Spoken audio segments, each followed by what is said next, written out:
'Cause mama, I'm in love with a criminal, and this type of love isn't passion. So, it was December 20, Sunday, when shooting incident involving a policeman leads a death of two individuals, a mother and a son, in Paniki, Tarlac. The said police officer was a senior master sergeant, Junel Nuesca, who shot to death a 52 years old Sonya Gregorio and her 25 years old son named Frank Anthony Gregorio. The latest crime committed with the involvement of a police officer brought a big tension between the netizens and the Philippine National Police. Hashtag Stop the Killings, hashtag Justice for Sonya Gregorio and her son, hashtag My Father is a Policeman, and hashtag Pulis ang Terorista became the leading trends in the Philippines the days after the nefarious accident, and the social media was bombed with the negative comments regarding the police officers and also to the administration of the police. So, as one of the individuals who was able to watch the video the day it was uploaded, which shows the policeman who boldly shot two individuals in a broad daylight, was a nerve-wracking experience. So after I watched the video and after I learned the story behind the incident, I felt sorry for the both sides of the family as they reached to the point of having the will to kill an individual despite of his duties and be killed in an unjust way just for protecting her family. So as a future police officer, the incident really made me feel very disappointed as I watched the behavior of the police officer. I can say the police officer who did the wrongful act really deserved to face the consequences of his brutality. But to those some netizens who are hitting the line and pointing fingers to the whole police forces is unacceptable, because I do believe that there are just some police officers who choose to be in an evil way, but there are more than the numbers of police officers who did a lot of efforts and sacrifices in order to fill in their duties. And I know the incident marked a negative comment and unpleasant memories towards the police officers and towards my future profession, but I am here pursuing my studies and looking forward to protect and serve justice to my country. And lastly, the scene of police officer Junel Nuesca is not the scene of all police officers. Losing one family member gives us a lot of heartbreak. How much more if two of them got killed because of misunderstanding. December 20, 2020, when a mother and her son got killed by Police Staff Sergeant Junel Nuesca by shooting them directly and intensely. Honestly, after watching the video clip, I just get disappointed to the police officer for what he did. The years of hardship just to achieve being a police staff sergeant just gone for a click. He didn't even think for the negative factors that might affect him and her family, and his family rather. As his job to promote peace and order in the community put in vain, he must cool down his temper and get talk nicely. Di man lang niya naisip na kaya nga sila nagkaroon ng hindi pagkakaunawaan dahil gusto niyang protektahan ang kanyang anak. How much more ngayon na nasa kulungan na siya? Paano niya mapoprotektahan ng kanyang anak sa thousands of criticism got just because of him? Just because of his father who killed two innocent people. Parati kong sinasabi sa sarili ko na mag-isip muna ng tama bago gumawa ng kung ano-ano na maaaring ikakasira mo bilang isang tao. To the case involving Police Senior Master Sergeant Junel Montales Nuesca of Parañaque City Police Crime Laboratory in Manila due to the murder of Sonya Gregorio and her son Frank Gregorio of Tarlac on December 20, 2020. This news has resonated to medias and sympathizing citizens to the mother and sons abominable and merciless death. Other reason is that a police officer is involved, which is something unacceptable. Even I myself, as a future criminologist planning to be part of the police body who saw the viral video on the killing of the Gregorios, I got displeased and felt anguish.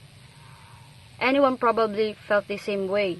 The Gregorios are unarmed, and Weska just undoubtedly shoot the two in front of his child and other kids on the victim's side who witnesses the crime. And we all know that police personnel are bound to follow or comply to their duties. One is to protect life and enforce the law, and this is not what Weska did. Through my research, I've found out that this is not the only case that Police Senior Master Sergeant Weska faced. Way back 2019, he was filed of 2 grave misconduct involving homicide, but got dismissed due to lack of evidences. Dated year 2016, he was accused of serious neglect of duty after failing to attend as a prosecution witness involving illegal drugs. Because police that are involved in the arrest of drug suspect are given the duty to witness in court. I don't want to sound one-sided because I may not have fully understand everything, but for me, it is right and just that Police Senior Master Sergeant Weska be imprisoned and removed from service, where he violated our criminal law and his administrative duties as a police officer. And it is also unfair to those police personnel who are faithful to their sworn duty and are affected by one's mistake. So there was a viral video of a police officer who shot dead a mother and a son in Tarlac. The shooting incident happened in Paniqui, Tarlac on December 20, 2020. The said police officer was Senior Master Sergeant Junel Nuesca, who fatally shot 2 of his unarmed neighbors, mother and the son, who were identified as Sonya Gregorio, 52 years old, and her son Frank Anthony, 25 years old. The incident started when Weska had gone to investigate the Gregorios who were setting up a boga, an improvised noisemaker cannon made of open tin cans. When Weska tried to arrest Frank, who appeared to be drunk, Sonya, the mother, intervened by holding her son back, which then resulted in a heated argument that escalated until Weska fatally shot the 2 victims. Meanwhile, the tragedy caused turmoil on the internet after a video of a crime posted, and several netizens and celebrities couldn't help but burst into anger, sending negative comments about Nuesca. And even I, as I watched the video, I almost cried seeing how the mother trying hard to protect his son from Nuesca. And it broke my heart hearing those kids crying and screaming. They were so scared. That was really a traumatizing experience for the kids who witnessed the incident, and Nuesca really deserved to be punished for what he did, because he doesn't only ruined the Gregorius family, but he also ruined the trust of all people on all PNP.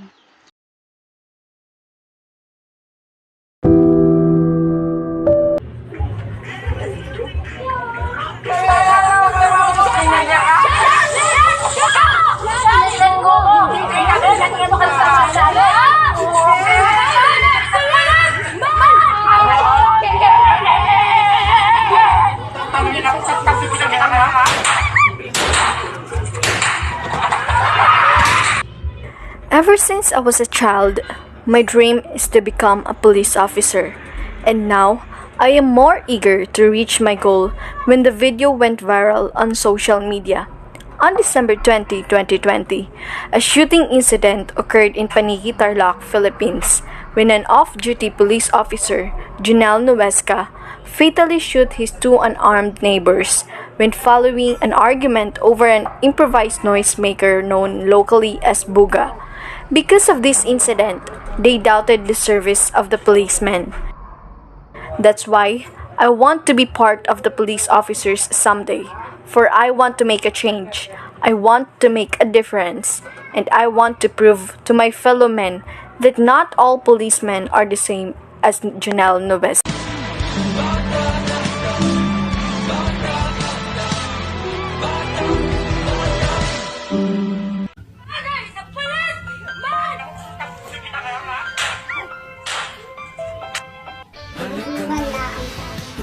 Baliktad na ba ang mako?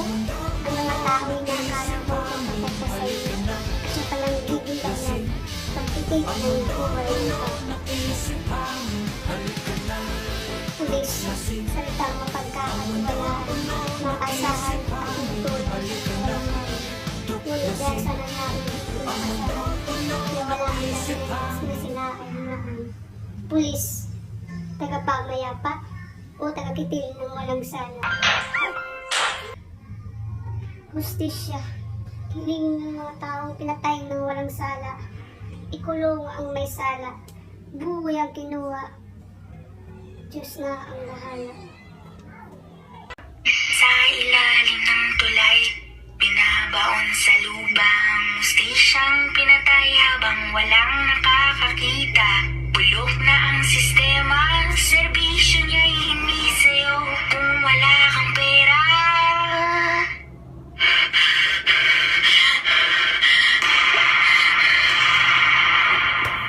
May pulis sa ilalim ng tulay, binabaon sa lupa, mustisyang pinatay habang walang nakakakita. Nabulok na ang sistema, may bahid ng dugo ang ginintuan niyang tsapa. May pulis sa ilalim ng tulay, binabaon sa lupa, mustisyang pinatay habang walang nakakakita. Bulok na ang sistema, serbisyo niya'y hindi sa'yo kung wala kang pera.